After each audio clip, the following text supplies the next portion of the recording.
And that's why I think the Nazis weren't all bad. I would agree. Oh, should it be rolling? Okay, cut that. Hey guys, welcome to Dillon and Sebastian and the Simpsons podcast. Actually, sorry. Hear me out. Yeah. Hear me out. Yeah. What the Nazis did, off to a great start. They believed they were right in what they were doing, right? Mm-hmm. We know how manipulation worked, how fascist dictators work. If a Nazi soldier clicked the button to gas some Jews, okay, you might want to cut this out. Is what they were doing immoral? Because they believed it was right. They thought that was the correct thing to do. Oh wow, we get into a deep philosophical debate here. I would still absolutely say what they were doing was wrong, but I know what you're saying. They believed. Yeah. It was their religion in a way, yeah. So, no, I agree it was wrong. Don't fall for the bait. Oh wow, that's some dark humor already. Good lord. I actually know a guy who got banned from a comedy gig recently for making a Holocaust joke. So dumb. Was it bad, though? It wasn't great, but... I don't think you should be banned. From making a joke, no. Because it's like, where do you draw the line? It brings up all these complexities. You know what I mean? The person who ran the gig was Jewish as well, so it's just... So that's why. Yeah, it was just like... You can't... Just because something offends you... Yeah. Like... The only way I think that is okay is if the club actually has a guideline where they say you can make these jokes about these topics. Since I still think that would be unfair. When is Holocaust jokes suddenly banned? I still think that would be unfair, but at least if there's a memo about it, then fair enough. But like, how was that guy supposed to know? You know what I mean? So yeah, definitely unfair. Getting very dark immediately.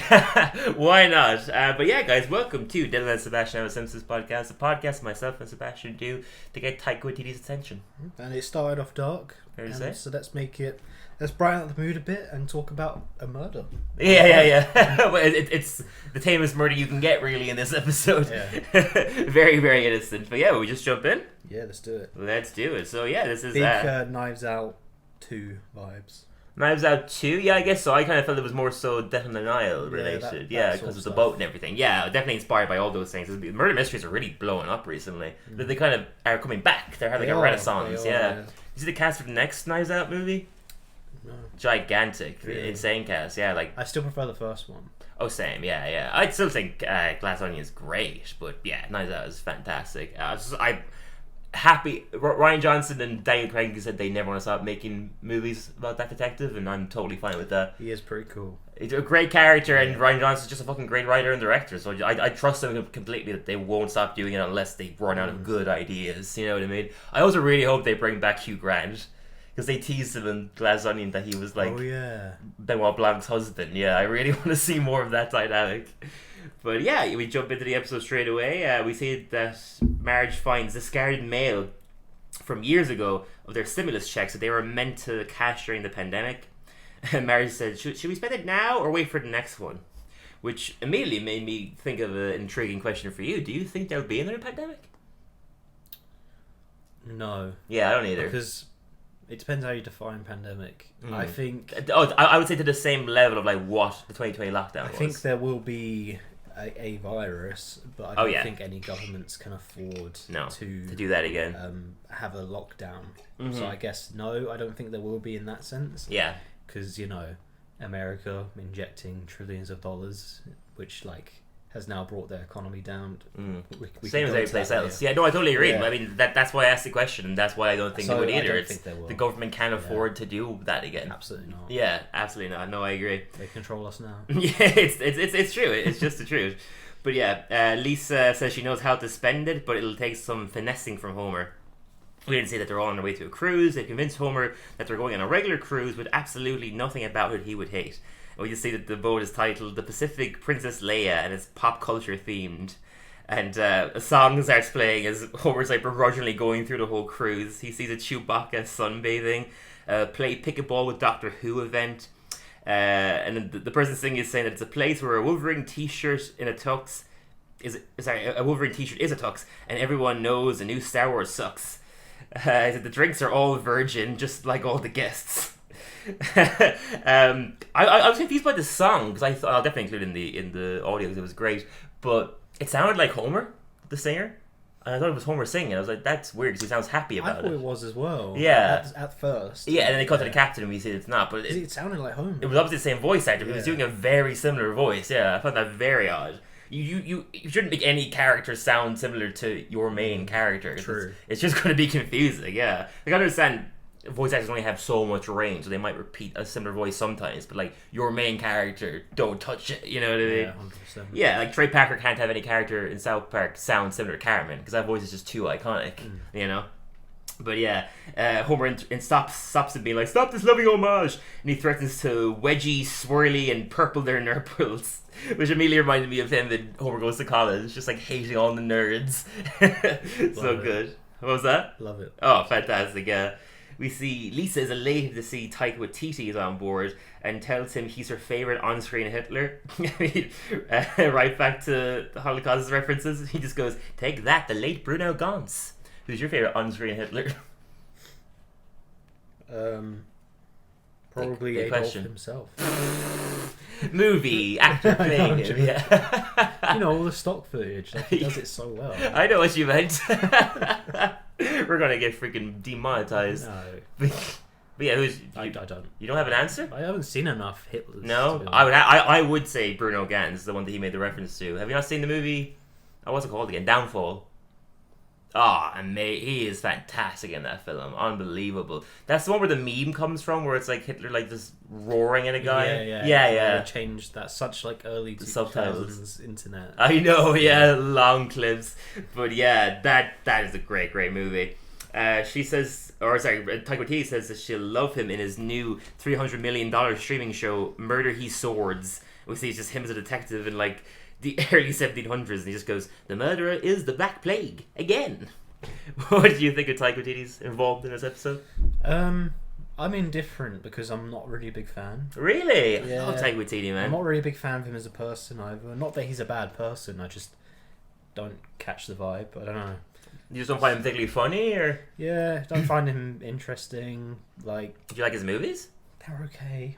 Really? Even like his... I'm not that big of... Even like his best ones, like What We Do in the Shadows and Jojo Rabbit and stuff. They're good. Yeah. But it's not my vibe. Fair enough. I love them. Yeah. I can appreciate them. I think they're good, but they're just not my thing. Okay, yeah, sure. I hear you. Yeah. I love him personally. I was happy to see him in this episode. I really dig his whole shtick. But she says that... Or Taika Waititi again says that this show's going to be good because it's based on a previously existing IP, and the kids just go IP like they're hypnotized. They then welcome the king and queen of the cruise, Compa Guy and his wife Kimiko, and he's just like, out of my way, League of Non-Legends, gaze upon your bidders and weep. And he shows them a Radioactive Man action figure remanufactured to feature Wolverine claws. And Dr. Hibbert just goes, there's only two ever made. His wife Linda just goes, you remember this, but every year our anniversary evades you. He's like, oh, don't embarrass me in front of the other Blades. He's dressed as Blade, and we just see every other Black man the Cruise is also dressed as Blade.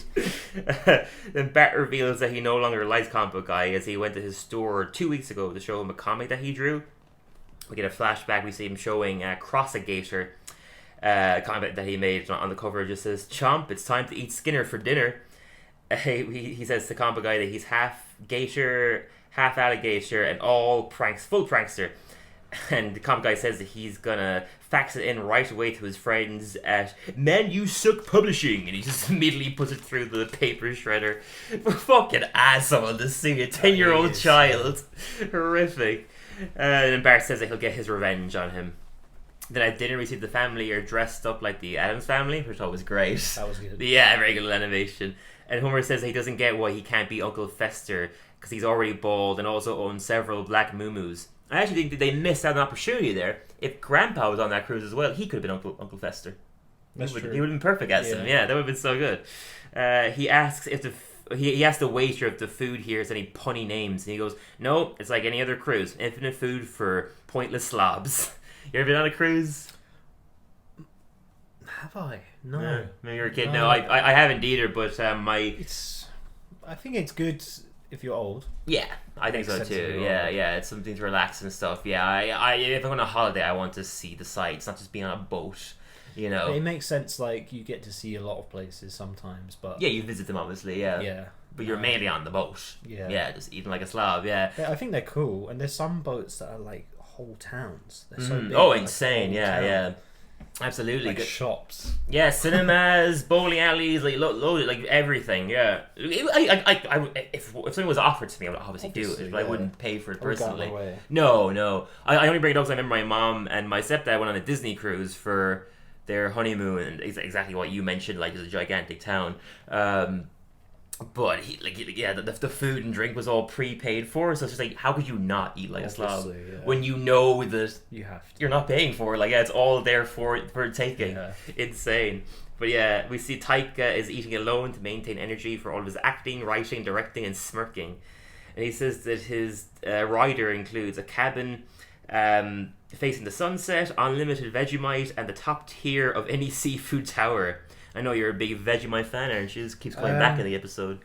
Or are you more of a Marmite guy? I've never had Vegemite. Oh. I like Marmite. Is it similar? I have no idea what the difference is. I'm going to assume it is, because I think they're both... It's just like a vegan version of Marmite. But Marmite's vegan. Oh, I don't know what Vegemite is then. I think it's just the Australian Marmite. I think it's the same thing. Is Australia not Marmite already? No, I think... Vegemite's from Australia. Yeah. I'm gonna assume. Yeah. We're that talking our asses here. When all like the Brits went over to Australia, they then made Marmite there. Yeah. That's what I'm gonna assume happened. That makes sense. Because there's also Bovril. A what? Bovril. What's that? It's beef extract. Oh, it's another similar thing. Yeah. So that's not vegan. Right. But yeah, Marmite. I think it's the Marmite exact same thing. Yeah, and obviously Vegemite is. Yeah, interesting.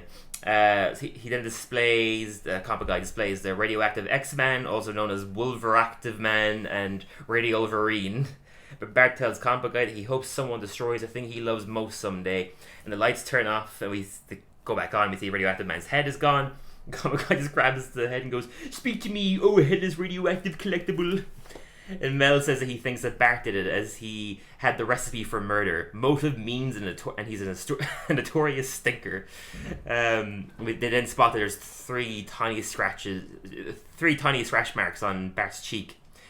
And the captain just grabs him and goes, nobody murders a doll on my ship. They lock him up. And I enjoyed the episode, but it did take me away a little bit how seriously they were taking a head being taken off a toy. I know. They're all acting like it's an actual I guess murder. It's the value of it. Yeah, obviously the value is huge. To them, that they're nerds. Because they're all, gigantic nerds, of course. They're literally treating it like Bart has murdered a human being. Oh, God. Yeah, I mean, obviously that was the joke, too. That's how big of nerds they are. But yeah, Homer says he can't believe that Bart ruined his dream cruise. Bart's like, "You hate this cruise." Like, "Well, I hate the theme, the people, and the boat, but I love the food." And the captain assures them that tomorrow he'll be taken ashore and locked up in a full adult prison. He goes, "But he'll get all the amenities." And Bart's like, "Oh, okay." Like, the amenities are a notorious prison gang, and they really hate children. I love that. That's one of my favorite gags. Lisa says that she believed he did it as he beheaded all of her dolls, from Malibu Stacy to Fire Island Frank. To prove that he's telling the truth, Bart owns up to all of his past lies to Lisa. He says that he helps that little helper bury her saxophone in the yard. He says he's responsible for the time when she woke up in a bathtub of garlic nuts. And he's about to say more, but she cuts him off. She says she believes him. We then cut to Taika offering to help Lisa find out who really did it, as he has a medical condition where he has to be multitasking at all times. We then cut them interviewing people who might have a vendetta against Comic Guy. Milhouse reveals that the doll originally belonged to him. And we get a flashback again of the Van Houtens having a garage sale that just says, "All precious memories must go." And we see Comic Guy freaking out when he finds the radioactive X-Man. Does this scene remind you of anything? Comic Guy finding a toy is worth very valuable and scamming the owners? No? Toy Story 2. Oh, of course. He's literally fucking Big Al in this scene, yeah. That's true. Yeah, it's the exact same thing. I'm not saying they ripped them off. Everything's been done, obviously, but it was just very similar. He says that he'll take this completely useless garbage off their hands for $11, and Kirk immediately freaks out, but Milhouse says that he thinks it's worth a lot more. And Kirk's just like, "Oh, who cares? That's 2 $5 footlongs and a weird cookie." I just spilled water on myself. Well, that was a bit exclusively for the people watching the video. Sebastian spilled so much water on himself. It's not so much. I spilled a drop. Yeah. Your hand's very wet too, though. Or is that from something else? Well. Your tattoos coming off. They're fake. Oh. You put those on every morning. They were fake tattoos. tattoos. Dry out. It's so fucking hot. I don't even care. No, yeah, If it's it was probably the middle of winter. This happened. I'd be like, oh. Yeah, you're probably very refreshed. Yeah. I just going to show how white we are when the weather gets like this. I actually just can't stand it. Yeah, no. I'm like looking forward to the hot summer all year and it happens. I'm like, this is terrible. I'm also not one of those people that is like, oh, look, I miss the hot weather. Bring on the hot weather. Yeah, I never like it. Really. I not even look forward to it. I like a little bit less than this. This right now is intense, but I hate the cold winter. The cold winters in London especially are just rough, I find. Like November to... Actually, no, not November. You can always wrap up and get warmer, but you can never... Once you're too hot, you're too hot. Yeah, that's the thing, yeah, for sure. You can never have enough water or anything. Like, you still feel immediately dehydrated. We're just too white, man. That's the beat and end all of it. Yeah. But then Kirk goes to Luann. Our anniversary dinner is back on, baby. And he says, Milo says he did destroy the action figure, but he did have a clear motive. In comes them interviewing Mel, who they say this comic guy led an online troll army, demanding that he be replaced as Dick Dastardly in the Wacky Races movie Furry Road. This also stars Timothée Chalamet as Muttley. Do you know if this was Timothée Chalamet doing the... Was it? The voice of... You tell me? No. Yeah, no, it wasn't. I was going to say, that'd be a crazy expensive thing to just have. I know, yeah. Apart from me, it was like, I would love that they actually had gotten Timothée Chalamet just for the power play of it, to literally just do that. No. But no, it was Dan Castellaneta. I looked it up. But yeah, Mel says that he put the Hanna-Barbarians and the Wackalites against him in a vicious online petition. And he gets it up when we see that it was on randomoutrage.org. And it was protect the League of the Legend of Wacky Races from Sideshow Smell. And they got 156 million signatures. And another one below it is Save Our Vanishing Coral Reefs, 49 signatures. Rough. Although that did make me think I actually wouldn't mind a live action Wacky Races movie. That'd be fun. Why not? That'd be fantastic. Yeah, that definitely has potential. It's not the weirdest thing they've done. No, certainly not. But I love that show growing up. I could see that working really well. I think it would. Yeah, like a grittier, like live action thing. Yeah. Like James Gunn or someone would do a great version of that. I think I'd love it. But yeah, and Taika says, "Oh, that looks so good. I'm surprised I didn't direct it, or did I? October was a crazy month." He says that his anger, Mel says his anger could lead to him breaking Comic Guy's prized possession, and if he did it, he would lie about it. Just them always like leaving it mysteriously before they leave the interview, like not flat out denying it. And then they interview Kimiko, who says that she loves her greasy snowman husband that would never do anything to hurt him. Then they show her footage of her threatening to kill the action figure, which again is just so ridiculous. And she says that when they first met, when her and Comic Guy first met, that she was his prized possession.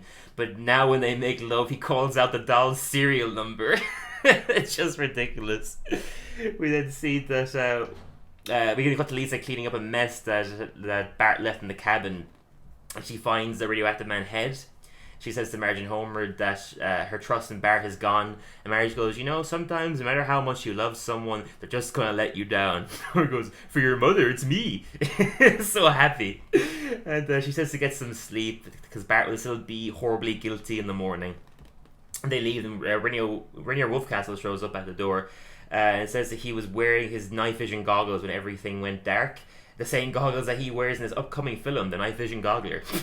And I love one of my favorites as well, is he just slowly builds up the reveal that I did see the culprit and I'm about to tell you who he or she is. Watch as the words emerge from my mouth. And our murderer is, and he gets hit by a Captain America shield. It's like, I will be passing out now, and all of those things, and he just hits the ground. And we then cut to Kimiko, who reveals the Compa guy is now missing. Or Taika Waititi just goes, so many twists and turns. What kind of murder mystery is this?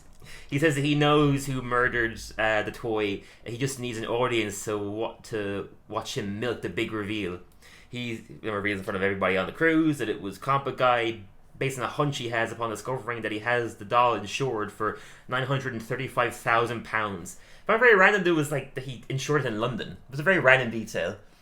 I don't know. Is our pounds worth more than dollars, maybe, or something? Oh, it's worth much more. Oh, is that why then? That's why he insured it in London. Yeah. Yeah, okay. That's obviously the reason. That explains it. He says he reckons that he took off right after planting the head in Bart's room and taking out washed up movie star Rainier Wolfcastle. He just got Rainier Wolfcastle passed out again. It's been like, that's fair. Just passes out once more. He says he has no idea that he's just been discovered by the star of the upcoming reboot of Kiwi's Big Adventure, Taika Waititi. And Lisa says that she has another theory of her own. It's like, does anyone want to hear it? No! Always love when Springfield get together as a mob and are just like unreasonable. But she says that she'll reveal it anyway. She suggests that the owner of the only other action figure must have broken theirs somehow and replaced theirs with Comic Guy's intact one. She says she discovered through the ship's Wi-Fi, which is spotty at best. When she says that, we just cut to the captain, this just be like, oh, it's just so sad. He says that the other doll was sold in New Zealand, where they spell colour with a U, and we see that the action figure that was broken is colour spelled with a U. And she discovers through Homer licking the shield, the Captain America shield, that it was covered in Vegemite. She says that the favourite food of Taika Waititi, or should I say, favours. We find out the scratch on Bart's face came from Homer with a plastic fork while he was selfishly shoveling pre-shelled shellfish down a shrimp shaft. Got it the first time. That's a genuinely really good tongue twister. So good. I'll show you a good tongue twister. Nicely done. I really like it though. Selfishly shoveling pre-shelled shellfish down a shrimp shaft. Fantastic. Down a shaft. There you go. Everything is sexual with you. With me. What? You're definitely worse than me, I think. We're both pretty bad, but I think you're worse. He says that they can't search his room. We got them searching his room, just raiding it. And Taika says they can search his room without a warrant. William just goes, oh, we're in international waters, baby. He's like, what, in Lake Springfield? I can see the Law Lad statue from here. They then find the original toy, the non-broken toy, Comic Guy's one. We find out he threw the broken one across the room when he found out that the streamer was cancelling his show after its second season without airing it for tax purposes. He says that he needed the money to throw it into his already enormous pile of money. He says that they checked everywhere for Comic Guy except the one place he would never go. He just got to the gym, and we see he is in the gym. He just goes, allow me to explain. More explaining. We see that he set up a surveillance device in Lisa and Taika Waititi's interrogation room. I just saw like all the horrible things people were saying about him. We see Milhouse just saying that he hates him. Ned Flanders just going, he smells like baked beans that have been left out in the sun. And Mel going, I loud his voice. Who speaks with such exaggerated affection? And he realizes that he's not a quirky, beloved character like Kramer, but is instead widely reviled like the guy who played Kramer. So cruel. He says he's surrounded. He's now surrounded only by shame and whatever these metal things are. Talking about the workout machines. And Bart thanks Lisa for never losing faith in him and gives her a picture of him and his Croca sister. Two of them as like versions of his crocodile characters, which is very sweet. And she's about to tell him that she did lose faith in him at one point, but Marge just says not to do it. She's like, oh no, I never lost faith in you. And they hug. And our final little gag of the episode is Comic Guy watching Komiko crying. He goes, oh, he's watching on like a R2D2 like projector similar to the first Star Wars movie. He just goes, once again, a critical lesson has been learned via hologram. I have been a fool. Like the ending of Titanic where the woman throws a necklace into the water, he throws the toy into the river. Then Kimiko just turns up and goes, best husband ever, and they make up. And yeah, cute. Yeah, pretty fun episode, I thought. Yeah. After you as always. Yeah, it was a fun it was a fun episode.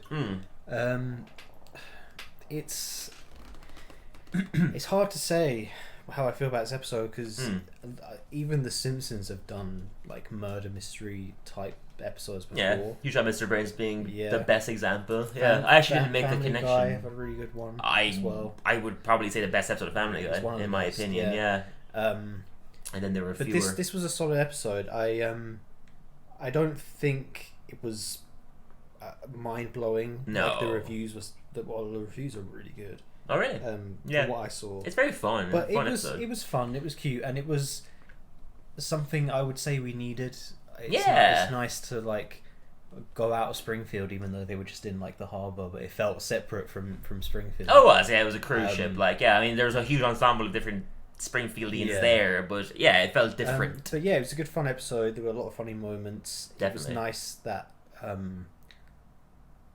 they got lots of characters involved, so I'm not being very articulate. Alright. But yeah, no, I enjoyed it, but it wasn't anything special. It wasn't the best of the season. No. So I would probably go for a 7.5. 7.5? Yeah, very fair, very fair. I will mention this because you said like Who Shot Mr. Burns and that Family Guy episode, which was called, I have it at the top of my head, and then there were fewer is the name of that episode. Yes. Those are like genuinely like good, well written mysteries. Both of those episodes. This is a parody of murder mysteries, so it is different in that way. Nothing was really, even though it's an original episode, nothing about it was really original because it was sort of like it's all played tropes, on the cliches. It's making fun of the cliches, whereas like Who Shot Mr. Burns is kind of honoring them and doing something unique with them. True. It is interesting. The Simpsons have done murder mysteries, but they've never actually done one where someone's died. True. Who Shot Mr. Burns, he was just shot and in a coma. This is about a toy, but it's funny. You know, actually, a fact I find really interesting is that murder mystery of Family Guy, which again I think is fantastic. And if people think Family Guy is shit, watch an episode like that and realize there are some tremendous episodes of Family Guy. Sarah Fallon made that as a reaction to his mom dying. Oh, mad. Yeah, isn't that crazy? Yeah, I mean, that's why it's so much darker than like your regular episode. It kind of went to a dark place writing it, you know. I love that episode honors as well. Mild spoiler, but I mean it's years and years old.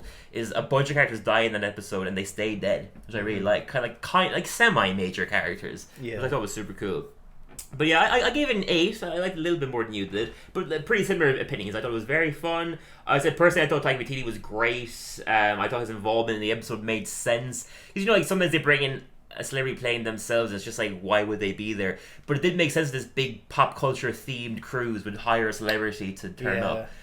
Now in real life, it probably wouldn't be somebody as currently famous as Taika Waititi is. It'd probably be someone a bit more washed up, but it still made sense.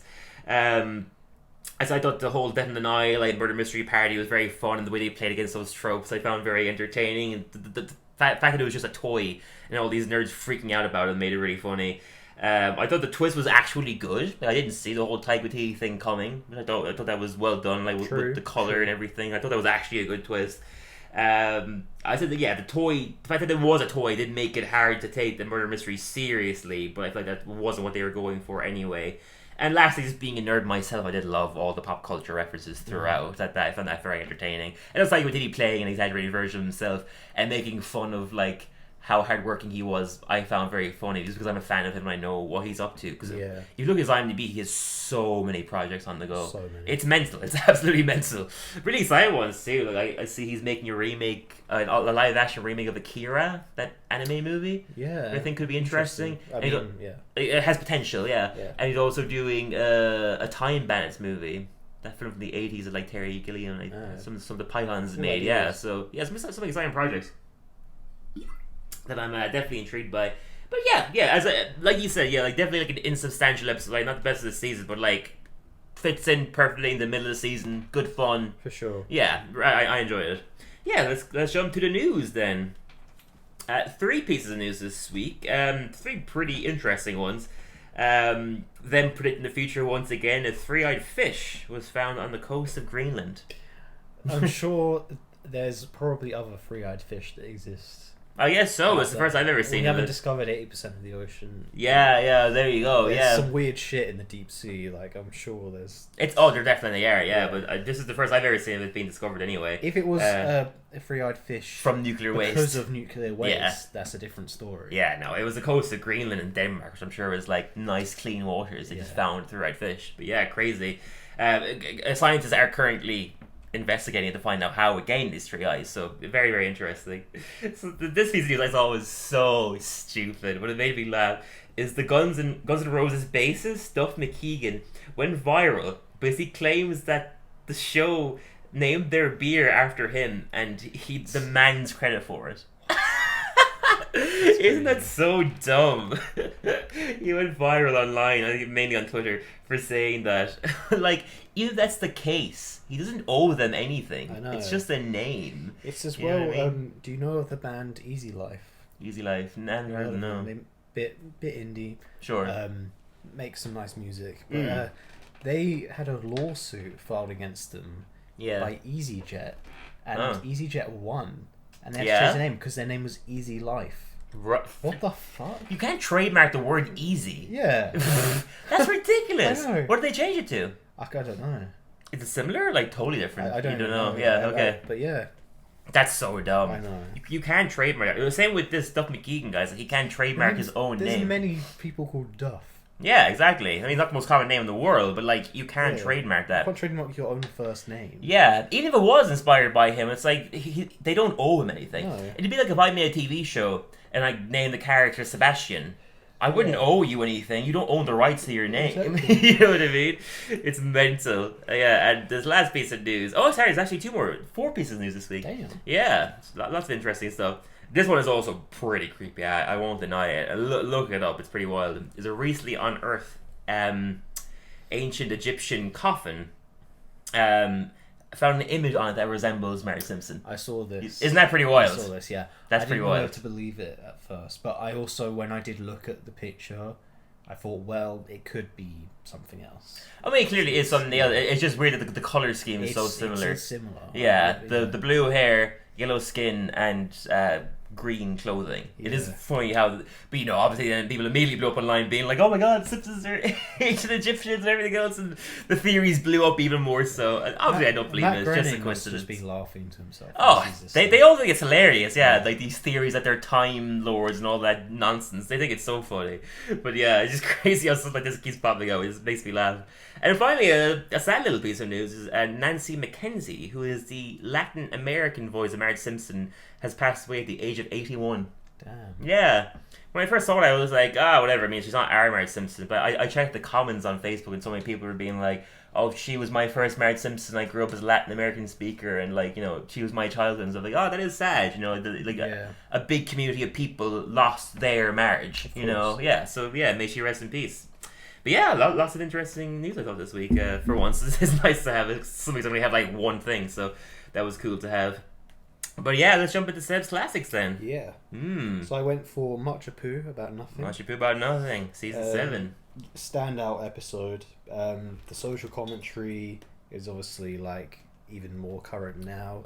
Especially with it being about Apu. And it also, yeah, of course. And also it gives you a kind of insight into like the average American male mind and how easy it is for them to be for their trajectory to change just by a couple of people telling them like this is the truth. I know. Like, I mean, the whole reason why it happens is like yeah. a bear popped up in Springfield and they have to pay a bear tax of just $5, and they all go crazy about it's it. It's funny because Homer's like, well, I haven't seen any. There was one bear. Yeah. And I was like, haven't seen any more bears recently, so it must be working. It's so funny. Yeah. And then Lisa's like, that logic makes no sense. That'd be like me saying, oh, this rock protects us from tigers. Like, oh, what do you mean by that? Well, I'm holding this rock and there's no tigers around, but Lisa, I'd like to buy that rock from you, and gives her money. That bit's so funny, yeah. It uses a lot of satire, and it addresses the serious issues of immigration, xenophobia, and political scapegoating. Yes. But yeah, that's what I wanted to mention, is that bear thing popped up and they're all outraged about that. So then Mayor Quimby announces a vote to get rid of all illegal immigrants in Springfield just to distract from the bear issue. And it works perfectly, and they never even get back to the bear thing. Like, that's like how much it works. It's just a real thing that happens. You know? A lot of the government talk in this episode, but it's just true. It's also one of the first episodes, I think, to humanize Apu. Oh, definitely, Before he's always just the guy in the shop. Yeah. It's like, this gave him a bit of like character and heart. And yeah, there is the episode before that in season 5 where he moves in with the Simpsons. True. You kind of see like his love for the Quickie Bar and how important his job is to him in this episode. But this episode gives him a deeper humanity. Like you see his origins, like why he moved here and stuff like that. Yeah. And Apu's story advocate. Sorry. Yeah. Just looking through my notes. Mm-hmm. But yeah, it's like I said before. Like I don't I don't want to break down the whole episode because, like, I'm aware a lot of people have seen it. Oh yeah, we're in the classic I seasons just here. like talking about what Totally. makes the episode good, and it's just the fact that it humanizes Apu, and it kind of gives you an insight to how easy it is for like the general American mind to be manipulated, Persuaded. and Yeah, it's a great commentary. And it gives, I think it may be for a lot of people that were watching the show at the time when it came out, maybe made them question themselves a little bit, the way they view it, and I think it probably did. Yeah, it's a very well written, topical episode. As you said, it's just getting it is aged brilliantly, and it's got the it's so well balanced. It's got the perfect amount of humor, heart, story, everything. Yeah, totally. Yeah, like you said, it adds so much humanity to Apu. I mean, I've always said it, and other people have said it when the whole drama happened with Apu a couple of years ago. Is he is one of the most intelligent, human characters on the show. Like there is so much to him. Like I understand and get that there's a bit of Indian stereotypes going on with him, but there is a much deeper side to his character, and he's easily one of the characters on the show outside the family who has the most humanity 100%. to him. But this episode being a prime example. I also would say, is Homer not a stereotype? Oh, everybody is. Chief Wiggum. Yeah, absolutely. Willie. Yeah, so many, absolutely. But it's very funny. Lots of great gags throughout as well. I love when Homer finds out that Apu might be getting deported, and he's like, I didn't think this would happen to somebody I care about. You think he's going to do something. He just goes, Apu, I'm really going to miss you. And he just like puts the I want you out poster on his wall. And I love as well, like when the family gang up, like they say, like, oh, we're going to protect you, Apu. We're on your side. And he's like, I appreciate that, but 3 of you can't legally vote. And Homer just goes, and I'm not registered. Like he was like so passionate about this Proposition 24. He wasn't even registered to vote the whole time. It's so good. But the whole way they kind of get around it. It's very intelligently written. They obviously like read what the laws are, because it's like, he did lose his visa 7 years ago, but Lisa finds out that there's an amnesty on him where if he takes an American citizenship test, that he can be American citizen again. And he takes that test and he passes it. And I love the whole bit where like the guy approves him and he just goes, great, and now to the welfare office. And he's like, what? She's like, no, I'm kidding, and I work. That's so good. And then Homer makes that big speech where he's like, vote no on Proposition 24. We know these immigrants are a part of our nation, and they all cheers, and we just see that the vote still won.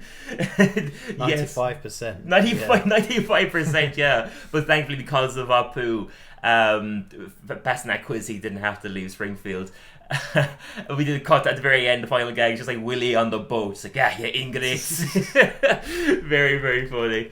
Wonderful episode. I love the bit as well before he passes the quiz where he does that whole thing with Fat Tony.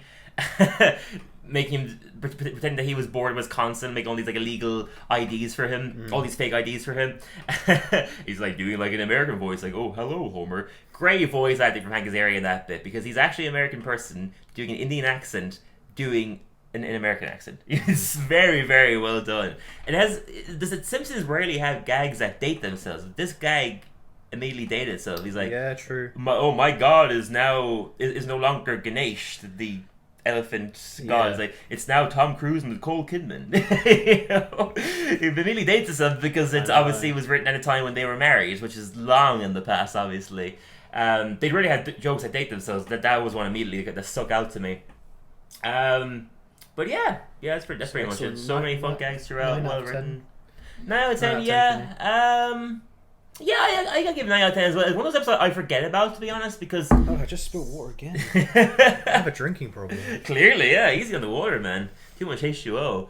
But it's an episode I forget about just because season 7 is such a standout season that I honestly wouldn't even say this is in like the top 10 for me of season 7, but that's just because it's such a good season. Good, yeah. It's still a really, really great episode. Absolutely. And it's still a really, really great episode. This was during that season where Bill Oakley and Josh Weinstein were showrunning it.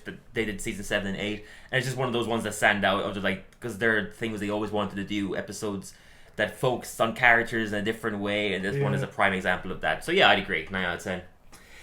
Sweet. Let's jump on to Keep It Short then. So for people who don't know, this is a segment where every week I cover was one of the Tracy Ullman Show shorts. This week we have The Funeral, which I thought was one of the best ones so far. So had some fun stuff going on. It definitely was the most interesting one. That's what I thought so, yeah. Obviously, I still had some blemishes with the animation and stuff like that, but I thought it was interesting. Yeah, the family sit the kids down and tell them that their Uncle Hubert died, and Bart's immediately like, oh, he pulled the croak chain, he had a meeting with old Mr. Grimm. And Homer goes, Bart! And they get pretty sad and like, a dude died. We cut them at the funeral. Bart is like really excited to see this. Really excited to go see the green and clammy body. He's like, oh, I bet it looks just like a zombie. And the way he was talking sounded so weird. It was like a surfer voice or something. The way he said, like, oh, I bet it'll look like a zombie. It's just so not Bart's voice. And when he sees the body, he immediately faints. The voice wasn't quite right, but to be fair, his character felt very like Bart, like how cheeky he was being and stuff. Like when they're carrying the coffin up and Bart's like guiding them, like, come on fellas, nice and easy, let's keep it moving. And we cut them in the car on the way back. I thought the animation was pretty solid up until the car. Yeah. I thought the car was really rough. The animation there, it was like they just lost a budget or something. Yeah. Like, and Mary looked so crude, the way she's like, we're both very disappointed in you today. She looked terrifying. We're like, from now on, we're not taking you to any more funerals. And the kids are like, no! And Bart's like, oh, come on, man. And that's like the end of the segment. I thought it was interesting because like they went to a funeral. You know, it was such a darker thing. It was obviously not perfect, like the Tracy Ullman Show shorts will probably continue to be. But, I don't know, I thought it was interesting. It had some cool stuff going on in it. Yeah. For sure, yeah. It was okay. It ended very abruptly as well. Like, it did. Obviously, these shorts are so short. They're literally like a minute and 30 or something like that. I mean, the only reason why these shorts were ever made, it's just so funny. It's just like how random the creation of The Simpsons is. Yeah. The only reason why these shorts were made was that Tracy Ullman was like a live sketch show. So the shorts were just there for them to like change into their costumes for the next sketch. You know what I mean? So it is wild. Like The Simpsons just happened so kind of randomly.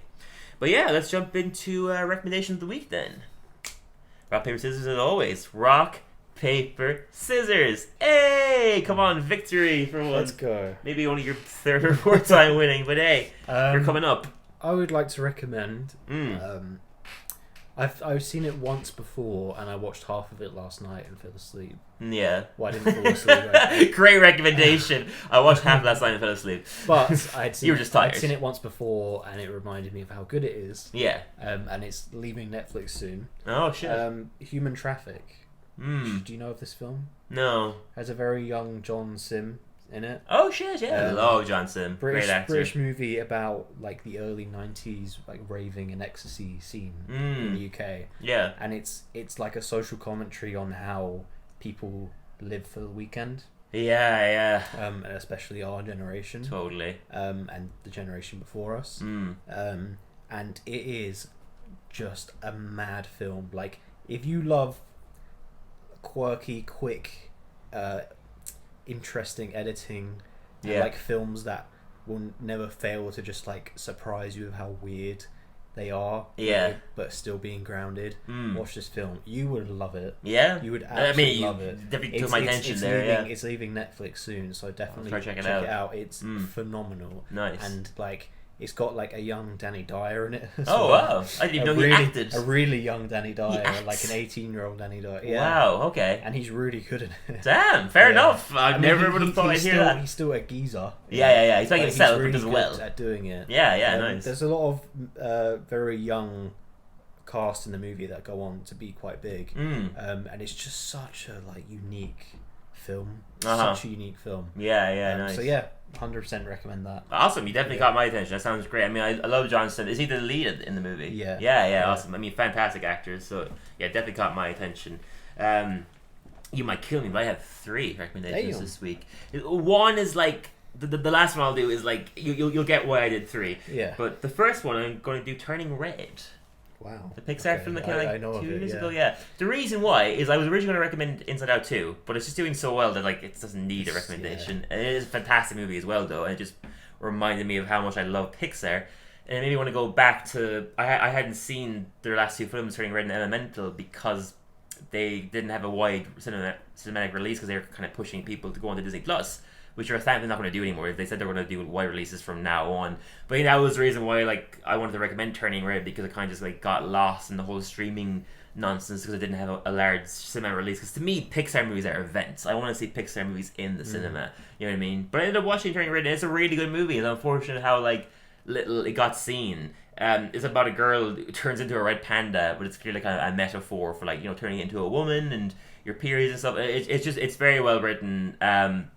It's a fun movie for just children, but then when you're older, you can kind of see the deeper themes that are going on there as well. Yeah, I thought it was a really wonderful, fun movie with deeper kind of emotional stuff going on that Pixar always does so well. So yeah, I really, really enjoyed it. Nice. Yeah. Sounds good. Yeah, highly recommend.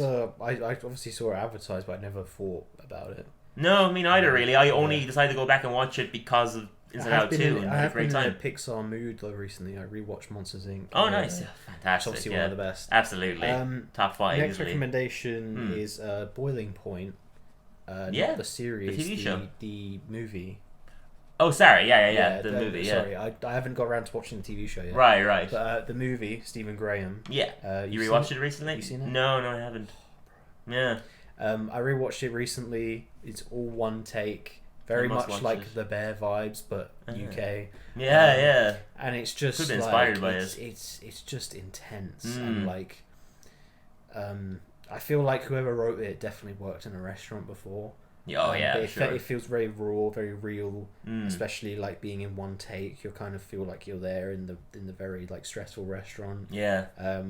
In the short space of time, the film is like an hour 20.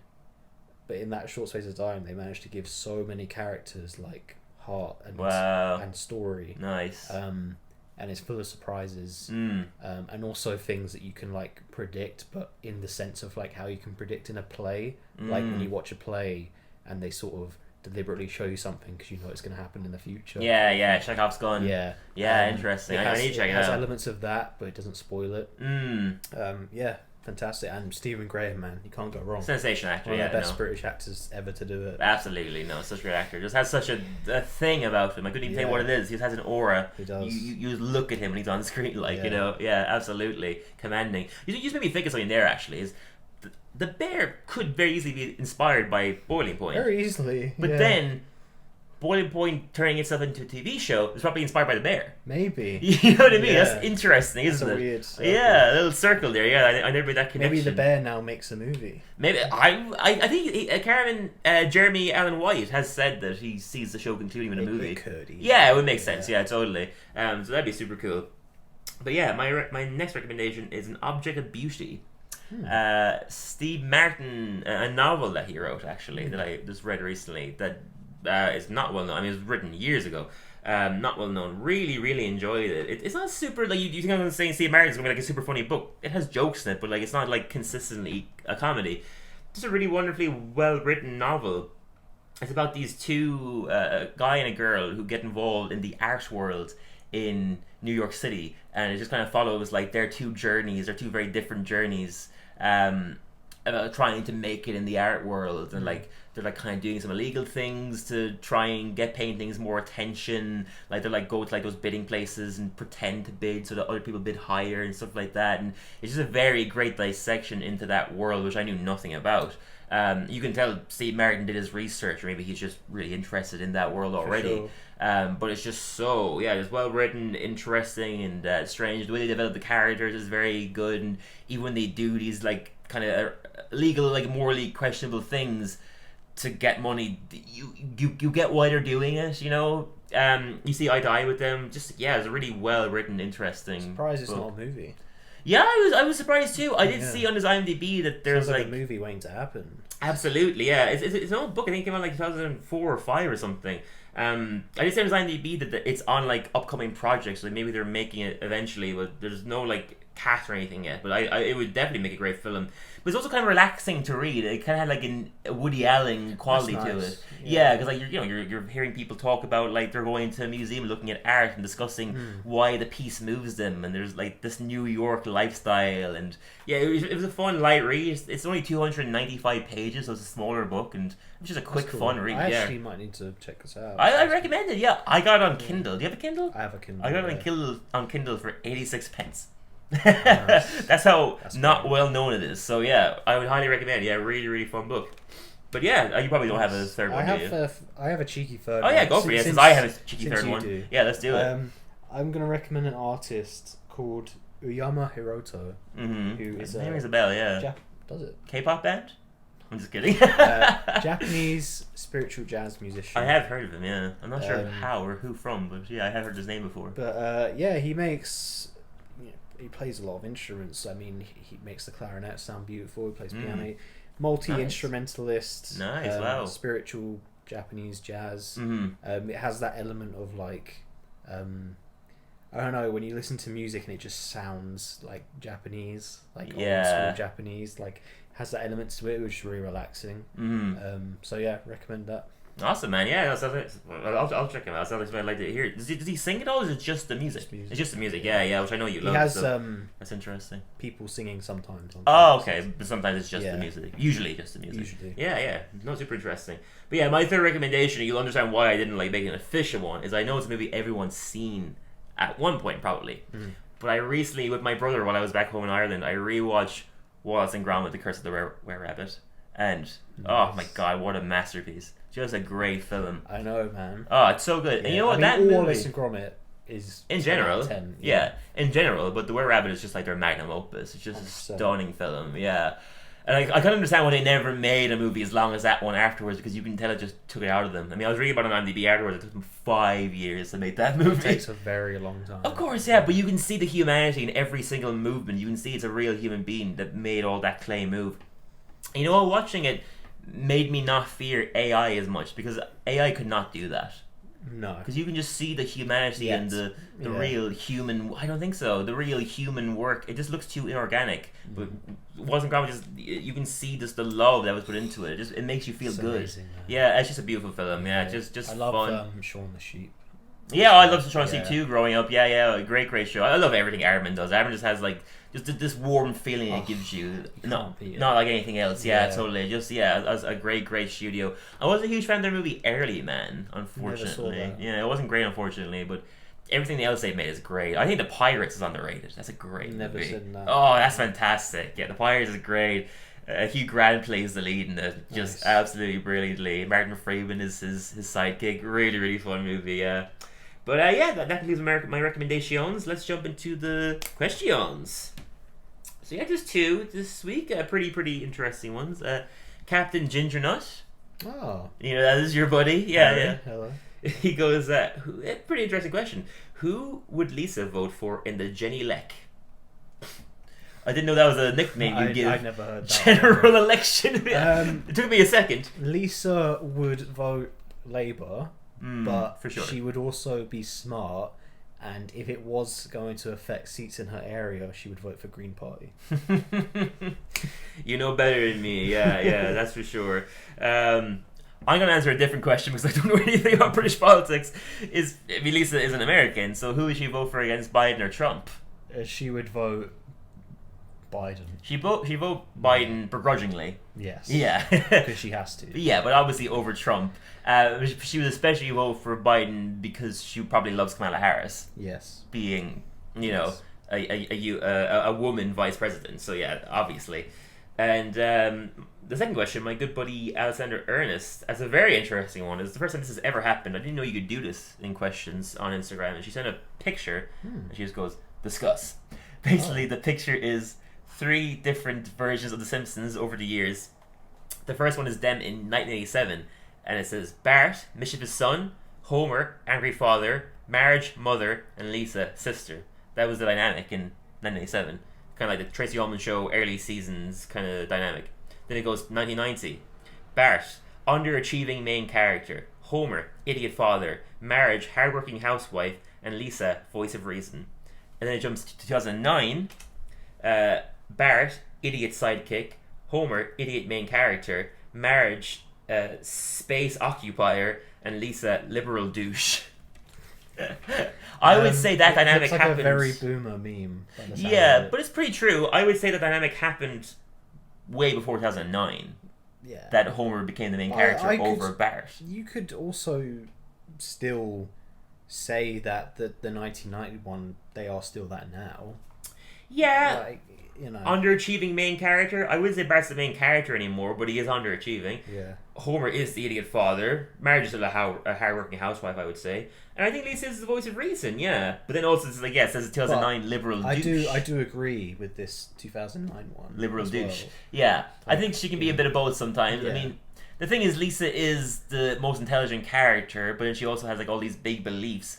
And The Simpsons is always going to be a commentary on the world. And in the 90s, I think liberals were seen a lot more as being the voice of reason, where I think in recent years, liberals have gone a bit too far the other way. Yeah. And that's kind of what Lisa is sometimes now as well, to fit that commentary. You know what I mean?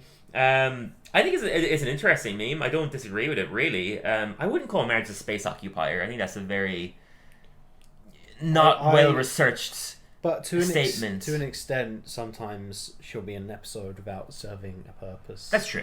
Yeah. But not all episodes. No, not all episodes. There's definitely episodes where she's a standout lead and like is very independent and stuff. I think that comment comes from someone who's not watching all the episodes. Maybe. You know what I mean? It has some merit to it, but I wouldn't say it's just that. I think the biggest thing, and it's very obvious, is that at one point Bart was the main character, and as the years went on, that switched and Homer became the main character. That's a very obvious thing that happened. Bart was the breakout star at first, and people loved Homer more as the show went on. I don't have much to discuss about that. That's just what happened. I love both of them. I personally prefer Homer, and I have no qualms with the fact that he ended up getting more episodes focused on him than Bart did. I'm fine with that, you know.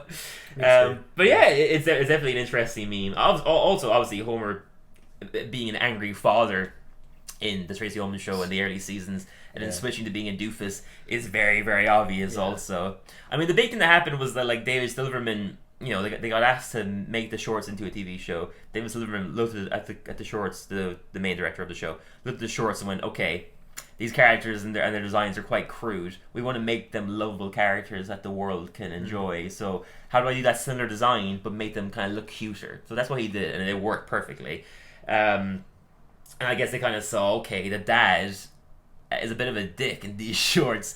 He's not really that lovable. He's not likable in those shorts at all. He's just a dickhead, yeah. So they probably decided to write him to be a bit more of a doofus and a bit sillier, and that's what made him be... He's my favorite fictional character of all time, and that wouldn't be the case if they kept the version that he is in those shorts. You know what I mean? It's true. So, it's true. Yeah, I have no qualms with the changes that happen. And it's one of those things just organically, the show goes on for a long time, they're going to have to switch things up just to make it interesting for themselves. So... Yeah, it's a very interesting picture. I don't disagree with it, but like the picture also seems judgmental towards these changes. I don't think there's a reason for that. Yeah, you know, it's an organic change. Yeah, but yeah, other than that, I think that's all she wrote. Murder She Wrote. Hey, we get back to the episode.